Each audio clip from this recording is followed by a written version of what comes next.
My loving audience take my love and subscribes my channel. And dive B&B stories. Was this really just a simple mistake? Or is it a psychological death trap that's about to snap shut? That is the big question hanging over Taylor Hayes and Deacon Sharpe right now. Honestly, you have to wonder what is going through Taylor's head. Is she choosing true love? Or is she just addicted to the danger that follows Deacon everywhere? Think about it. This is a woman who has spent her whole life being the logical one. She is a world-renowned psychiatrist. People come to her to fix their messy lives. But right now, her own life is the messiest one in Los Angeles. We are seeing Taylor and Deacon play house in the very office where their forbidden connection first started to grow. They are calling it a bubble of bliss, but let's be real. In the world of the bold and the beautiful, bubbles don't just pop. They explode. The episode starts in Taylor's office and the air is thick. It isn't just romance. It is the smell of professional negligence. Taylor and Deacon are making out like teenagers. She is actually tempted to cancel all her sessions for the day just to stay in his arms. Just imagine that. A top-tier doctor ignoring her patients because she's caught up in a new romance. It shows how far Taylor has fallen from her saintly pedestal. She used to be the good girl of the show. She was the one who followed the rules while Brooke Logan broke them. But now? Taylor is throwing her ethics into a paper shredder. Why is she doing this? Well, I think it is because Deacon makes her feel like a woman. For decades, she was just Ridge's alternative. She was the sane choice or the mother of his children. With Deacon, she is the primary choice. She is intoxicated by that shift in power. Deacon tells her something very revealing. He says that she made him feel good as a doctor, but it is nothing compared to this physical connection. This isn't just puppy love. This is a deep underlying hunger. Taylor spent so long being the backup that she forgot what it felt like to be wanted for herself. But here is the thing. Their relationship is basically a hard launch of a fantasy. They are currently living in what I like to call the post-Sheila afterglow. They talk about how nice it is not to have to sneak around anymore. They look back on the time when they literally feared for their lives. They claim they are stress-free now. They say they are more in love than they ever thought they could be. Honestly, that is a massive psychological red flag. How can you be stress-free when your ex-wife is a literal serial killer who is currently missing? It is a classic case of psychological denial. By convincing themselves they are safe, they are lowering their guard in the most dangerous way possible. Then the conversation turns to the elephant in the room. Or maybe I should say the predator in the room. They start talking about Sheila Carter. Deacon admits to Taylor that Sheila hasn't really responded to him much. He knows she found a place to live. He knows she has a mysterious roommate. But other than that, she's been silent. Deacon is trying so hard to convince himself that it's all good. He wants to believe his ex-wife has finally accepted the end of their marriage. Why? Because if she hasn't, then his new life with Taylor is built on a foundation of dynamite. Deacon is projecting his own desires onto Sheila. He wants to be a dedicated father. He wants to be a successful businessman at Il Giardino and the Bikini Bar. He needs to believe Sheila is docile so he doesn't have to face the truth. He brought a monster into his children's lives. But there is a major snag that Deacon is trying to ignore. Sheila still hasn't signed the divorce papers. He says he wishes she would just sign them and move on. He is trying not to be pushy.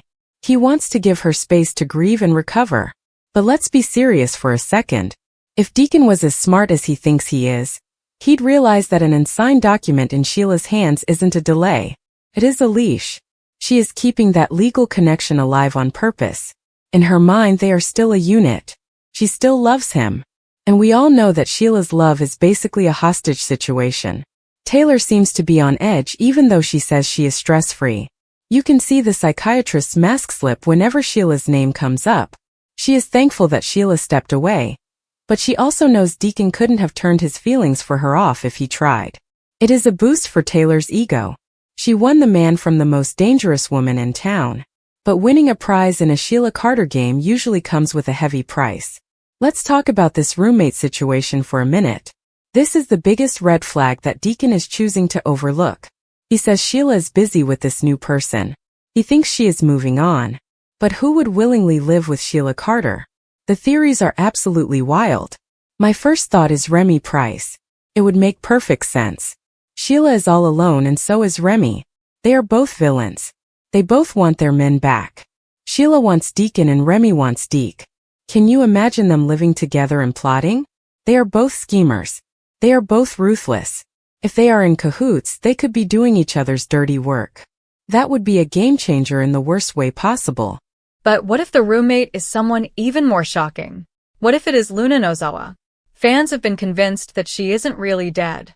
We never saw a body. There was no real closure. Sheila loves her granddaughter. If Luna is alive, Sheila would definitely take her in and hide her. It's a long shot, but in this show, anything can happen. Then there is the theory about Lee Finnegan. She is Sheila's only friend in LA.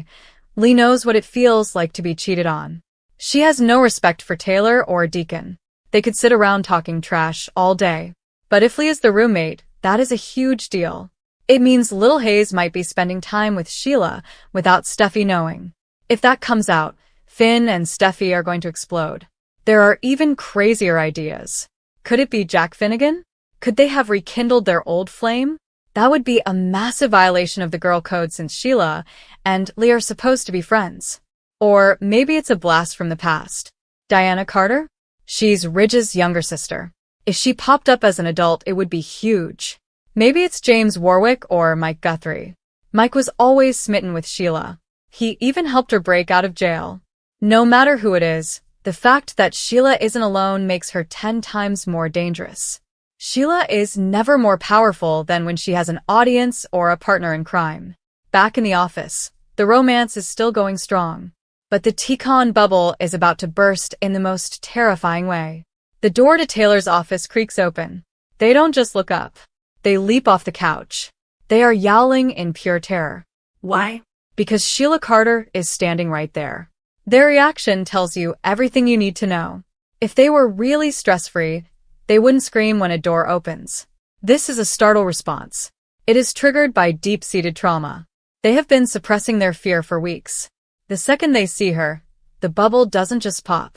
It disintegrates. Sheila enters Taylor's professional sanctuary. Think about the psychology of that. She isn't just crashing a date. She is marking her territory in the place where Taylor feels most powerful. It is a psychological checkmate. Sheila might look calm on the surface, but we know better. Her craziness is starting to bubble up. She is a master of gaslighting. She probably didn't come in with a weapon. She probably came in with a smile. She probably said she just wanted to wish them well. By acting reformed, she makes Taylor and Deacon look like the crazy ones. She is playing the long game now. She is hitting Deacon where it hurts. She might even use those unsigned divorce papers to take him for every penny he has in court. I really disagree with Deacon's idea that Sheila is no longer a threat. A villain like Sheila is only reformed until she decides she isn't anymore. Her return is going to create so much drama. Taylor's family was right to worry. Steffi was right to be on guard. Taylor is risking everything. She is risking her career. She is risking her safety. She is even risking her relationship with her kids. And for what? For a man who is still legally tied to a killer. It feels like a tragedy in progress. Taylor has misplaced her marbles. She is bold enough to kiss Sheila's husband in public, but she isn't brave enough to face the reality. Sheila never gives up on what she wants. What do you think? Was Taylor's choice to be with Deacon a sign of growth, or is she having a breakdown? She isn't on her pedestal anymore. That makes her more real, but it also makes her an easy target. This office confrontation is a huge turning point. The honeymoon isn't just over. It is being held for ransom. Deacon is caught between a past he can't outrun and a future he isn't strong enough to protect. Is this true love or just a fantasy with an expiration date? I want to hear from you. Are you Team Teacon or Team Sheila? Do you think Deacon and Taylor have a real connection, or is this just lust fueled by danger? And who do you think is the mystery roommate? Could it be someone who helps Sheila destroy their happiness? Let me know your wildest predictions in the comments. I read every single one of them. If you love these deep dives into the messy world of the Forresters and Logans, make sure to hit that like button. It really helps the channel, so I can keep bringing you these breakdowns. Don't forget to subscribe and turn on the bell so you never miss an update on the Sheila-Pocalypse. Thanks for hanging out with me today. Stay bold, stay beautiful, and seriously stay away from Sheila Carter. The funny thing is, Deacon really thought he had this all figured out. He's been telling everyone that Sheila promised she wasn't a threat. And he actually believed her. I mean, come on, Deacon. You know Sheila better than anyone. You know she doesn't just walk away when she's been dumped for her therapist. But he was so desperate for a fresh start with Taylor that he blinded himself. He wanted to be the man Taylor believes he is. He wanted to be successful and hardworking. He thought he could leave his past behind because Taylor only sees who he is now. But your past doesn't stay in the past when your past is Sheila Carter. Taylor is doing the same thing. She is willing to risk her family's respect just for the way Deacon makes her feel. He pays attention to her as a woman, not just a doctor. That is a powerful drug for someone who has been neglected for so long. They see themselves as misfits who found each other. They talk about love and connection, but their relationship lacks depth. Feels like it's all about passion and zero planning. They talked about needing to be delicate with Sheila, but then they go and hard launch their romance at the bikini bar opening. That isn't delicate. That is a provocation. And now Sheila is back to answer that provocation. She caught them cheating before she went MIA. She's been sitting in that new apartment with her mystery roommate, probably stewing. She still loves Deacon. She hasn't been able to accept the end of her marriage. So when she barged into that office, she wasn't just visiting. She was reclaiming her spot. Even if she acts nice, we know the motives are going to be revealed soon. She wants to blow up their romance. She wants her husband back. And honestly, she might just be able to do it. If Sheila plays this by the book, she could destroy Deacon's business. She could take a huge chunk of Il Giardino in the divorce. She could make Taylor look like a predator who took advantage of her patient. The legal and professional consequences are massive. Taylor's daughter Steffi is already suspicious of Hope's behavior, and the drama at Forrester. The last thing this family needs is a war with Sheila. But that is exactly what they are getting. The Sheila-Pocalypse is here, and it's going to be wild. Will Sheila revert to her dangerous roots? Or will she find a new, more legal way to torture them? Either way, Deacon and Taylor's stress-free life just turned into a nightmare. They are on edge, and they should be. Because when Sheila Carter is involved, no one is ever truly safe. Well, think about it from Taylor's perspective for a second. She spent decades being the good one. She was the one who always did the right thing even when it hurt. She was the one who Ridge would turn to when Brooke was being reckless. But being the good one is exhausting, isn't it? You're always held to a higher standard. You can't make mistakes. You can't just follow your heart if it's messy. So, seeing her finally snap and do something purely for herself, even if it's unprofessional, is actually kind of fascinating. It's like she's finally realized that being a saint didn't get her the life she wanted. It didn't keep Ridge. It didn't keep her family together. So why not try being a little bad? Why not date the guy who used to be the town pariah? But the problem is, Taylor isn't very good at being bad. She still has that moral compass screaming at her in the background. That's why she feels the need to convince herself that she's stress-free. She's trying to rationalize her choices. She's a psychiatrist. She knows all about cognitive dissonance.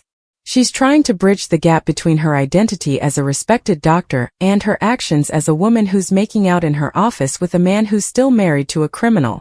It's a mental tightrope walk, and Sheila just showed up to shake the rope. And then there's Deacon. You almost want to feel for the guy. He's really trying to turn his life around. He's got the restaurant, he's got the bar, he's trying to be a better person. But he's always been his own worst enemy.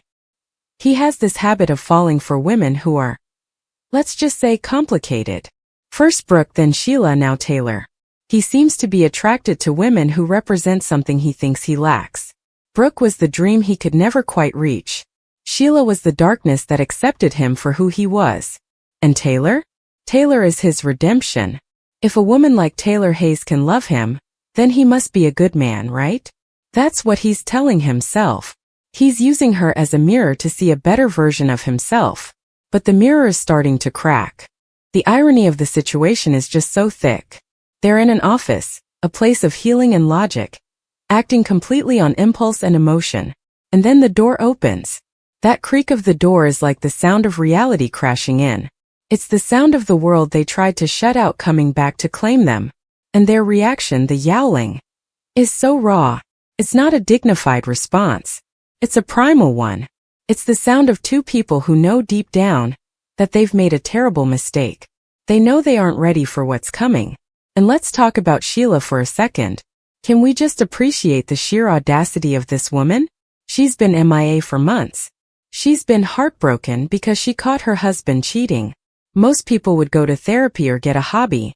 Sheila finds a mystery roommate and then just shows up at the therapist's office. She doesn't call.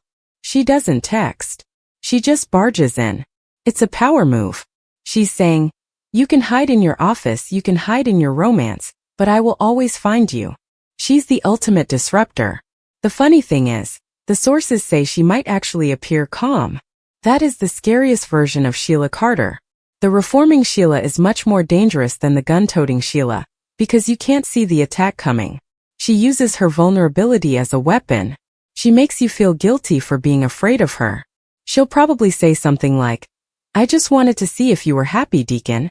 I wanted to see the woman who was worth ending our marriage for. It's pure, distilled manipulation. She's planting seeds of doubt. She's making Taylor question her own ethics by just being there. And what about that roommate? I keep coming back to that. If it's Remy Price, we are in for some serious trouble. Remy has his own beef with the Forresters and the Spencers. If he and Sheila are sharing an apartment, they're definitely sharing more than just the rent. They're sharing a grudge. They're like a support group for people who have been wronged by the perfect families of LA. It's the ultimate alliance of the outsiders. They don't have to follow the rules because the rules were never made for them. Then there's the whole divorce paper thing. It's such a classic soap opera trope, but it works every time. An unsigned document is a ticking time bomb. It means the past isn't over. It means Deacon is still tied to Sheila. It means any future he has with Taylor is unofficial. It's a constant reminder of his failure. And for Sheila, it's a security blanket. As long as she doesn't sign, she still has a claim on him. She still has a reason to show up. She still has a reason to interfere. It's her legal right to be a nuisance. I also have to wonder what Steffi is going to do when she finds out about this. Steffi has been very clear about her feelings. She doesn't trust Deacon and she definitely doesn't trust Sheila. She's been focused on Forrester Creations and dealing with Hope's hiatus. But her mother's safety is always her top priority. If she finds out Sheila was in Taylor's office, she's going to go nuclear. She might even try to force Taylor to choose between her family and Deacon. And honestly, can you blame her? Taylor has a history of making bad choices when it comes to men. From Ridge's wishy-washy behavior to this situationship with Deacon, she's always searching for something that's just out of reach. The Reddit fans are already calling for Sheila to drag Deacon and Taylor through the dirt. There's a real sense of karma coming for them. They broke Sheila's trust, and in the world of soaps, that's a cardinal sin. Even if Sheila is a villain, the audience sometimes loves to see the good characters get knocked down a peg when they act hypocritically. Taylor and Deacon were canoodling, while Sheila was supposed to be grieving. That's a bad look no matter how you slice it. So where does it go from here? Is this the start of a brand new war in Los Angeles? Certainly looks like it. Sheila's return isn't just a guest appearance. It's a declaration of intent. She's back to reclaim her life, or at least to make sure no one else can enjoy theirs. She's going to create drama and craziness for everyone. And Taylor and Deacon? They're right in the splash zone. Their stress-free days are officially over. The Sheila-Pocalypse has been rebooted, and this time it's personal. So let's keep the conversation going. Let's keep sharing our thoughts and theories. That's what makes this community so great. We're all in this together, watching the drama unfold day after day. Thanks for being part of it. I really appreciate you all. Stay tuned for more breakdowns and updates. We've got a lot more to talk about as the Sheila-Pocalypse continues to rock Los Angeles. Honestly, this is why I love soaps. Where else can you get this level of crazy? It's the ultimate escape from reality. And I'm so glad I get to share it with all of you. So stay bold, stay beautiful, and keep watching. You won't want to miss a single second of what's coming next. It's going to be a wild ride, and I'm ready for it. Are you?